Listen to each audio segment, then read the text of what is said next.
Now, in high definition, this is News 6 at 4:30. First at 4:30, the swine flu outbreak hits the Chicago area. One school is shut down, and now we are learning that the number has now increased to 3, with more cases now being reported. Another story that we have been tracking today is a renewed search to find Stacy Peterson. See where divers were looking today. And a bus driver shows you firsthand the dangers of texting and driving. Good afternoon, this is News 6 at 4:30. I'm Matt Whitney. And I'm Kamala Mofisi. We begin with breaking news. In just the past few minutes, we discovered that Batavia Middle School and College Prep School in Aurora are now closed. Reports say that there are probable causes of swine flu in each school. The Kane County Health Department recommends Rotolo Middle School and Batavia be closed until Monday as a preventative measure, and Marmion Academy in Aurora will stay closed until Monday as well. Just this afternoon, we have also learned of several probable cases of swine flu in the Chicago area and suburbs. In Chicago, a 25-year-old male, a 12-year-old female, 2 adult females, and 1 adult male all possibly have the swine flu. Of the probable cases of swine flu in the suburbs, in Kane County, a 12-year-old female and an 18-year-old male, also a 27-year-old male in DuPage County, and a 6-year-old boy in Lake County. Now, we did mention 3 schools. The other school is Kilmer in the city of Chicago. We'll have more on that school later on. And News 6's Nicole Marks is just back from the city's 911 center where they held a news conference. Now, officials covered a lot of ground there today, didn't they? Yes, because it's such a fluid situation, Matt and Carmela, and all those cases we talked about so far, they are mild in the city of Chicago and in the suburbs.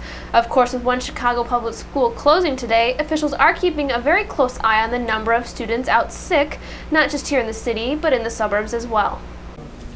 City and state leaders, along with health and emergency responders, say while concerning, there is no need to panic. There are, however, 9 probable swine flu cases in Chicago and in the suburbs. If people are sick, no matter whether it's Cinco de Mayo, a school, a church, a synagogue, or any place of worship, or anywhere else, a movie theater, they should stay home.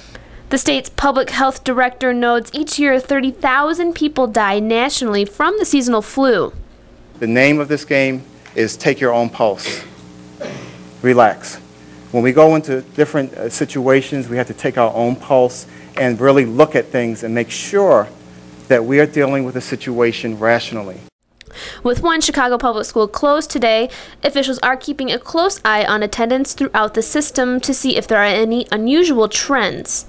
You have a baseline of what the normal attendance is. If it swings down more than 5%, we're following up with a phone call to every child that is out to their parents or guardian to find out why they are sick, why they are out, and that has been going on since 7 a.m. this morning. It is here at the city's 911 center where the response statewide to the swine flu outbreak is being coordinated. The swine flu situation is fluid and changes from day to day, and that's what we have to understand. Fluid is that key word. Officials, whether at the airport, school, or health department, are in constant contact using that 911 center, making sure that this is a coordinated response. Seems like everyone has it together over there. Thank you so much, Nicole. You're welcome. With 2 new schools added today, Rotolo Middle School in Batavia, Marmion Academy in Aurora, and Kilmer Elementary School in Rogers Park, none of those schools are taking any chances. Students with apparent cases of swine flu forced classes to be canceled at all 3 schools. News 6's Anna Devlantes joins us live in the city's north side with an update on that. Anna? And the first suspected case in the state was right here, a 12-year-old female student here at Kilmer Elementary. You can imagine how that news was received by parents this morning. They were shocked, but this afternoon health officials are trying to quiet their fears and talk facts.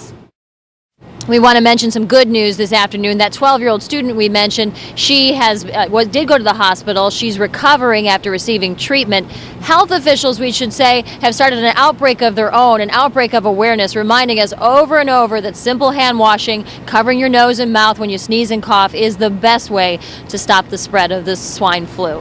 Reporting live in Rogers Park, Anna Devlantes. Back to you. Anna, now I have a question to ask you. We saw a couple of people in your video with masks on. That is something that the city is not recommending at this point, correct? They're not saying it's necessarily effective. I think some people feel more comfortable, especially those parents who came here this morning armed with no information and not really knowing what to expect. They came here with those. It's not necessarily recommended by the health department. All right, thank you. News 6's Anna Devlantes reporting live for us this afternoon from Rogers Park. We are also getting word today that the U.S. now has its first deadly case of swine flu, a 23-month-old baby from Mexico who is visiting relatives in Texas. The rest of his family is not infected. There are now 91 cases covering 10 states. New York has the highest number of cases, 51 there. 25% of the federal stockpile of antiviral medications are now being shipped out to the states. There is a vaccine in the works and a testable one will be available by the fall. And the World Health Organization has raised its pandemic alert to level 5. That is just one step short of a full pandemic. Kathleen Sebelius, the Secretary of Health and Human Services, described the U.S. as being in a pre-pandemic period. We expect to see more cases, more hospitalizations, and unfortunately, we're likely to see additional deaths from the outbreak. Concerns over the spread of swine flu have led to more than 50,000 students not showing up for classes in Texas today. That forced the governor there to come out and urge everyone to stay calm. There's no need to panic.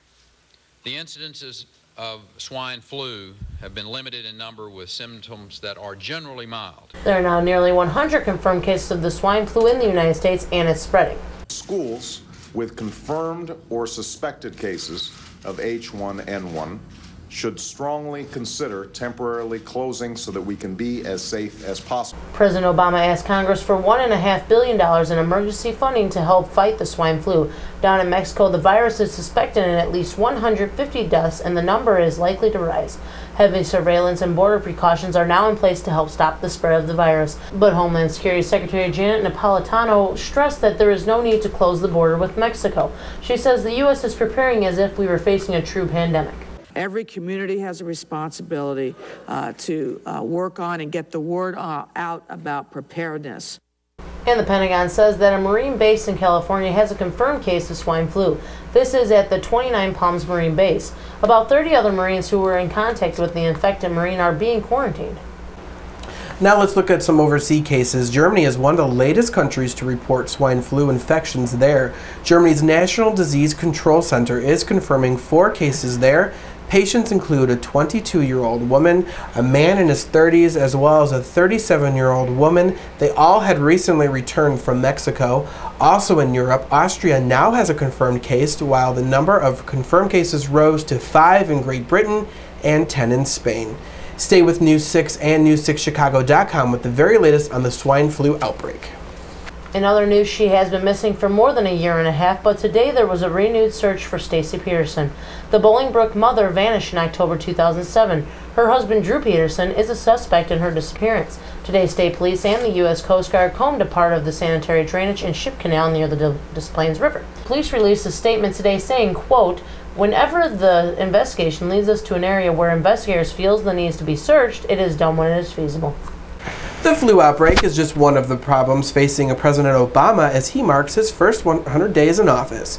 So how is he doing so far? Well, a new Wall Street Journal NBC News poll shows the president has a 66% approval rating. That's higher than George W. Bush or Bill Clinton had after their first 100 days in office. You may not always agree with me, but if you take a look at what I said I was going to do when I was running for office, and you now look at what we're in the middle of doing, we're doing what we said we'd do. President Obama will address the nation in a primetime news conference tonight at 7 o'clock right here on News 6. Let's get a first look at your weather. It's cooler out there than we've seen in the past couple days. Yeah, it's quite cloudy out there. Are we ever going to see the sun again, Jake? Rain is moving into the region. You can see out towards the west, towards Des Moines, just east of Kansas City. Rain is moving into the area. It should be coming in overnight. Currently at O'Hare, it is 54 degrees east at 10 miles per hour. The wind dew point is 48 and the pressure is 30.26, and that will be falling as this thing comes through the area. Regional temperatures right now, as you can see, upper 50s, mid 50s for the Chicago area, 60s along the I-80 corridor, down towards Bloomington into Lincoln. You're in the upper 60s.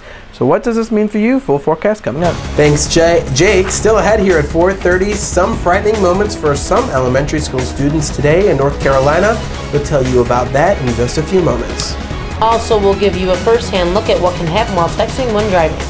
And it was a big rally today on Wall Street. Here's a look at what the Dow and NASDAQ did today. A full business report is coming up next.